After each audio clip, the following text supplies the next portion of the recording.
Mariano Barbacid, un salto científico de gigante. Madrileño, nacido en 1949, siguió al principio la carrera típica de un buen estudiante de biología, licenciatura brillante y luego tesis doctoral.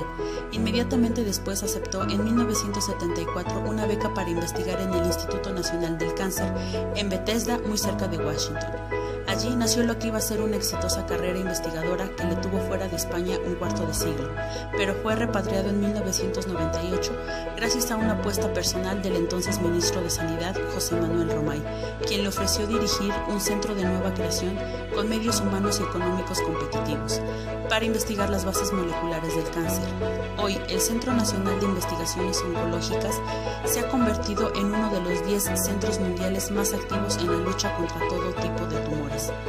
En el caso de Barbacid, sus hallazgos iniciales en Estados Unidos no parecían tener un potencial inmediato de lucro económico. Al contrario, su primer descubrimiento, sin duda genial, solo abrió la puerta a muchos descubrimientos que sí podrían terminar produciendo algún tipo de beneficio económico. Lo que hizo famoso a Barbacid en Estados Unidos y en el mundo entero fue el descubrimiento del primer oncogen humano. A los 4 años de haber llegado al Instituto del Cáncer norteamericano, el joven español no contaba con los 30 años y ya había conseguido formar allí su propio equipo de investigación en biología celular y molecular. Sin duda, debido a la excelencia de su trabajo y sus muchas publicaciones postdoctorales, y solo 3 años después, en 1981, consiguió aislar por primera vez un gen humano mutado llamado HRAS, implicado en el cáncer de vejiga. En el nuevo centro Barbacid activó la pionera red española de bancos de tumores, la primera que hubo en Europa, y puso a punto también por primera vez un oncochip que permite desvelar las alteraciones moleculares que convierten a una célula sana en cancerosa, analizando los cambios que se obtienen en la expresión de miles de genes. Barbacid fue elegido en mayo del 2012 miembro de la Academia Nacional de Ciencias de Estados Unidos. Craig Venter, la edad de oro de la medicina. Venter nació en 1946 en la capital mormona de Estados Unidos, Salt Lake City. Pasó su juventud en San Francisco y antes de entrar a la universidad estuvo en la guerra de Vietnam ayudando en los servicios sanitarios. A su regreso se licenció en bioquímica y se doctoró en fisiología y farmacología en la Universidad de San Diego. Fue profesor de farmacología en 1976 en Buffalo, donde inició sus trabajos en torno a la genética de determinados receptores celulares, investigando el modo en que los genes modulaban las respuestas de las células ante ciertos estímulos. Esto le valió uno de sus primeros premios, debido a la originalidad de su trabajo y un contrato como investigador en 1984 en Bethesda, cerca de Washington.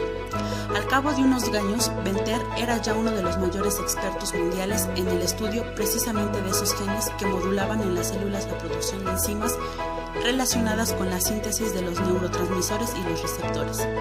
Lo que Venter estudiaba, y sigue haciéndolo hasta el día de hoy, era la forma en que determinados genes influían en las respuestas posterior de la célula ante la llegada de productos químicos. En 1992, Craig Venter deja los Estudios Nacionales de Salud y funda la institución privada sin ánimo de lucro para investigar el genoma en Rockville.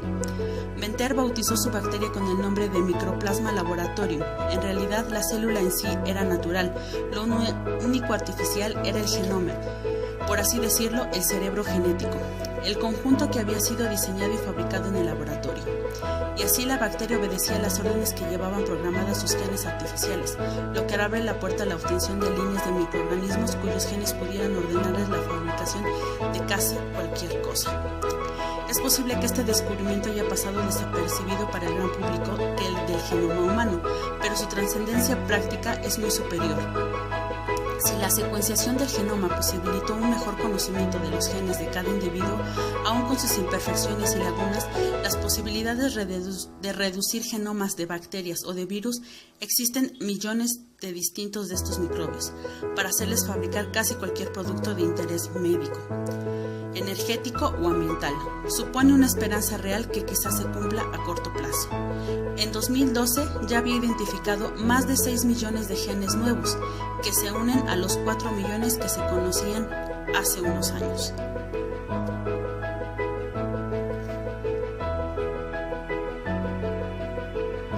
Luis Barragán, arquitectura que mira al siglo XXI.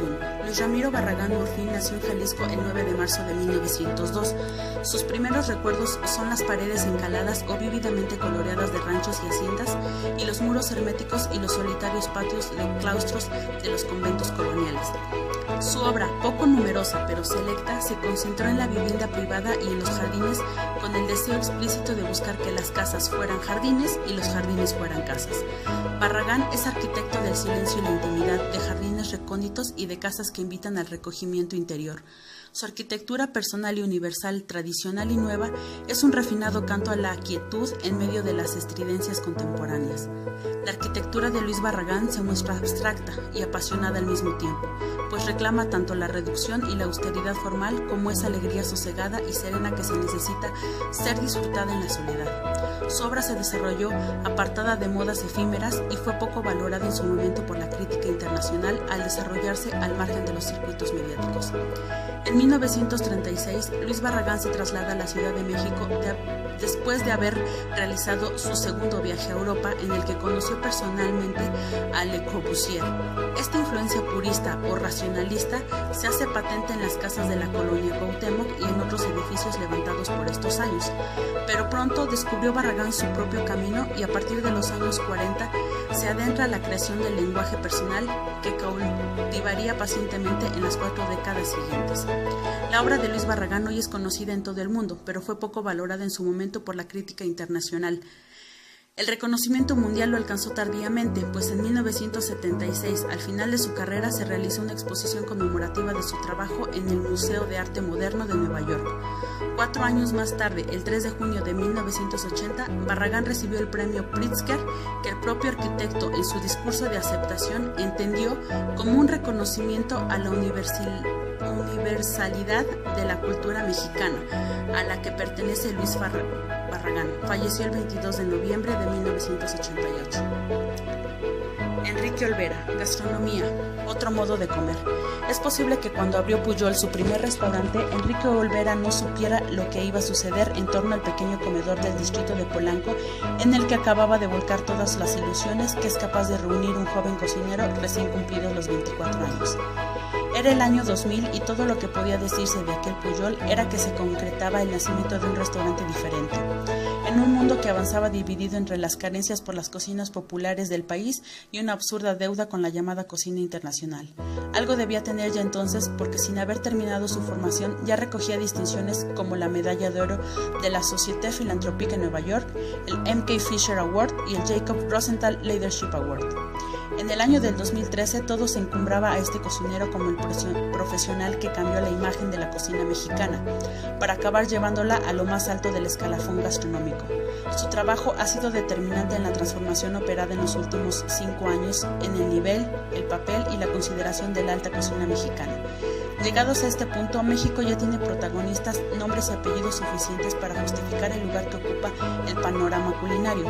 Un salto más que un sobresalto, vivido en apenas una década.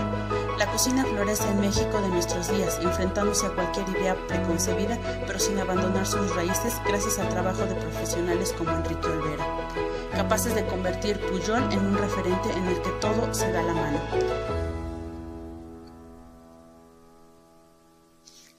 También, en medio de un panorama en el que suceden los éxitos y los avances, los dos últimos la posición número 36 entre los mejores restaurantes